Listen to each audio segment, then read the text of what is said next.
नमस्कार दोस्तों, स्वागत है आपका हमारे चैनल प्रो एक्स इनसाइडर में, जहां हम आपको देते हैं वास्तुशास्त्र, आध्यात्मिकता और हिंदू धर्म से जुड़ी महत्वपूर्ण जानकारी। आज के वीडियो में हम जानेंगे पूर्वमुखी घर के लिए सही वास्तु प्लान के बारे में। ऐसा माना जाता है कि यदि आप वास्तुशास्त्र को ध्यान में रखते हुए घर की सभी चीजों का निर्धारण करते हैं तो सुख समृद्धि बनी रहती है। सदियों से घर का नक्शा बनाने से लेकर घर की सजावट तक के लिए वास्तु को ध्यान में रखा जाता है।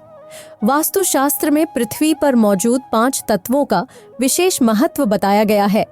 यदि घर की दिशा और चीजों का निर्धारण इन्हीं 5 तत्वों के अनुसार किया जाता है तो घर में सदैव समृद्धि बनी रहती है। यदि आपके घर का मुख्य द्वार कुछ विशेष दिशाओं की ओर होता है तो यह आपके लिए बहुत शुभ माना जाता है। ऐसे ही पूर्वमुखी घर के लिए भी कुछ वास्तु नियम बनाए गए हैं जिनका पालन करने की हमेशा सलाह दी जाती है। वास्तुशास्त्र में पूर्वमुखी गुणों को घर के मालिक के लिए शुभ बताया गया है। वैज्ञानिक रूप से सूर्य पूर्व में उदय होता है और इस प्रकार अधिकतम पॉजिटिव एनर्जी प्रदान करता है। आमतौर पर लोगों का विश्वास है कि पूर्वमुखी घर बेहतर होते हैं। इन घरों को पर्याप्त प्राकृतिक रोशनी और ताज़ी हवा मिलती है, जो एक और कारण है कि ऐसे घरों को सकारात्मक एनर्जी से भरा माना जाता है। पूर्वमुखी घर की वास्तु प्लानिंग रहने वालों के लिए शांति, स्वास्थ्य, समृद्धि, प्रसिद्धि और डेवलपमेंट का भरोसा देती है। पूर्वमुखी घर क्या है? पूर्वमुखी घर वह होता है जिसका एंट्रेंस पूर्व दिशा की ओर होता है। दूसरे शब्दों में, यदि आप घर से बाहर कदम रखते समय पूर्व की ओर मुंह करते हैं तो घर पूर्वमुखी होता है। वास्तुशास्त्र के सिद्धांतों का अनुसरण कर यह विश्वास है कि पूर्वमुखी घर घर के मालिक के लिए शुभ हो सकता है। पूर्वमुखी घर का वास्तु प्लान। वास्तुशास्त्र के अनुसार पूर्वमुखी घर या अपार्टमेंट सबसे अच्छे वास्तुशिल्प डिजाइन सिद्धांतों में से एक है। जैसे ही सूरज पूर्व में उगता है, यह पूर्व की ओर मुख वाले घर में रहने वालों को सुबह की सूरज की किरणें प्रदान करता है, जिससे मानसिक और शारीरिक स्वास्थ्य के लिए विटामिन डी का भरपूर स्रोत मिलता है। पूर्वमुखी घर के लिए बेडरूम का vastu. Master bedroom floor plan के दक्षिण पश्चिम दिशा में होना चाहिए। यह आपके घर के अन्य सभी कमरों से बढ़ा होना चाहिए। बेड आपके मास्टर बेडरूम की दक्षिण या पश्चिम दीवार के पास में होना चाहिए। कमरे के पश्चिम या उत्तर साइड पर ड्रेसिंग सेटअप होना चाहिए। अटैच बेडरूम हमेशा बंद होना चाहिए। ये वास्तु टिप्स अन्य बेडरूमों के लिए हैं।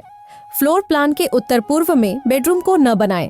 आश्वस्त हों कि अन्य बेडरूम मास्टर बेडरूम से छोटे हों। पूर्वमुखी घर के लिए मेन डोर एंट्रेंस का वास्तु। अपने घर की पूर्वी सीमा को 9 स्टेपों या पदास में विभाजित करने पर विचार करें। पूर्वमुखी घर वास्तु प्लान 5वें स्टेप में मेन डोर को बनाने का सुझाव देती है। यह सूर्य के लोकेशन में होगा और प्रसिद्ध, समृद्ध, सम्मान और प्रॉपर्टी को आकर्षित करेगा। सुनिश्चित हो कि मेन एंट्रेंस बीच में हो, न कि फ्लोर प्लान के उत्तर पूर्व या दक्षिण पूर्व के आसपास। यदि यह इनमें से किसी भी कोने को छूता है तो दीवार से कम 0.5 फीट का गैप छोड़ दें। पूर्वमुखी घर के लिए किचन का वास्तु।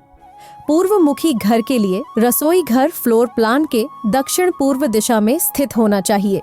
यदि यह काम नहीं कर रहा है तो उत्तर पश्चिम दिशा चुनें। रसोई के कंस्ट्रक्शन के लिए उत्तर, पश्चिम और उत्तर पूर्व दिशा से बचें। ओवन को रसोई की दक्षिण पूर्वी दिशा में रखें। रेफ्रिजरेटर और स्टोरेज दक्षिण पश्चिम दिशा में होना चाहिए। पूर्वमुखी घर के लिए सीढ़ी का वास्तु। पूर्वमुखी घर के वास्तु प्लान में सीढ़ी की स्थिति को दक्षिण पश्चिम किनारे में विचार करना चाहिए। यदि संभव न हो तो सीढ़ी प्लान के उत्तर पश्चिम किनारे में हो सकती है। फ्लोर प्लान के बीच में या उत्तर पूर्व किनारे में सीढ़ी बनाने से बचे। इसमें क्लॉकवाइज वाइंडिंग होनी चाहिए और इसके नीचे कोई जगह नहीं होनी चाहिए। सीढ़ी के नीचे उपलब्ध जगह का इस्तेमाल चीजों को स्टोर करने के लिए किया जा सकता है। पूर्वमुखी घर के लिए बाथरूम टॉयलेट का वास्तु। बाथरूम फ्लोर प्लान के दक्षिण पूर्व और या उत्तर पूर्व कोने में स्थित होना चाहिए। बाथरूम के कंस्ट्रक्शन के लिए फ्लोर प्लान के विपरीत दिशाओं जैसे उत्तर पूर्व या दक्षिण पश्चिम कोने से बचें। आपको यह भी ध्यान रखना चाहिए कि बाथरूम का मुंह सीधे बिस्तर की ओर न हो। टॉयलेट कमोड को जमीन से 2 फीट ऊपर बनाएं। ऐसा करते समय यह भी सुनिश्चित करें कि इसका मुंह पूर्व या पश्चिम दिशा की ओर न हो। वास्तुशास्त्र के अनुसार वॉश बेसिन और शॉवर को पूर्व दिशा में रखना चाहिए। अगर यह संभव न हो तो इसे बाथरूम के उत्तर या उत्तर पूर्व दिशा में रखें। पूर्वमुखी घर के लिए पूजा रूम का वास्तु। शुभ पूजा रूम फ्लोर प्लान के पवित्र स्थान पर होना चाहिए। यह घर के उत्तर पूर्व दिशा या भाग में होना चाहिए। यदि यह स्थान उपलब्ध नहीं है तो घर का पूर्व या उत्तर कोना चुनें। पूजा रूम में प्रार्थना करने वाले व्यक्ति का मुख उत्तर या पूर्व दिशा की ओर होना चाहिए। पूजा रूम की छत अन्य कमरों की तुलना में नीची रखें। पूजा कक्ष को बाथरूम से दूर रखें। पूर्वमुखी घर में बगीचे की व्यवस्था। घर के वास्तु को ध्यान में रखते हुए प्लॉट के पूर्व और उत्तर दिशा में पेड़ नहीं लगाने चाहिए। हालांकि आप सकारात्मकता लाने के लिए बगीचे में कुछ रंग बिरंगे फूल लगा सकते हैं। पूर्वमुखी घर में बालकनियों का स्थान। पूर्व दिशा वाले घर में बालकनी का निर्माण पूर्व दिशा में किया जाना चाहिए, यानी इसका मुख पूर्व दिशा की ओर होना चाहिए। इससे घर में प्राकृतिक रोशनी आ सकेगी।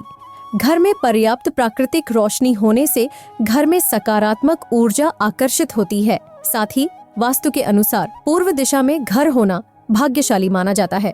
इस प्रकार यह सौभाग्य को आकर्षित करने में भी मदद करता है। पूर्वमुखी घर के लिए वास्तु उपचार।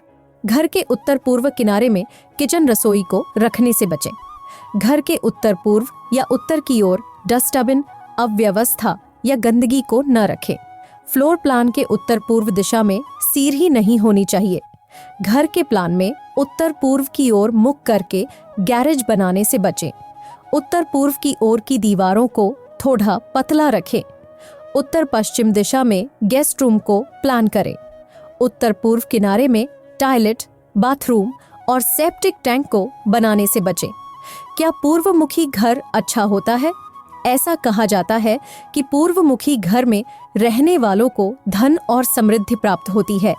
आपके घर में पॉजिटिव एनर्जी के बिना रुके फ्लो के लिए प्रत्येक फ्लोर के लिए फ्लोर प्लान वास्तुशास्त्र के नियम के अनुसार बनाया गया हो।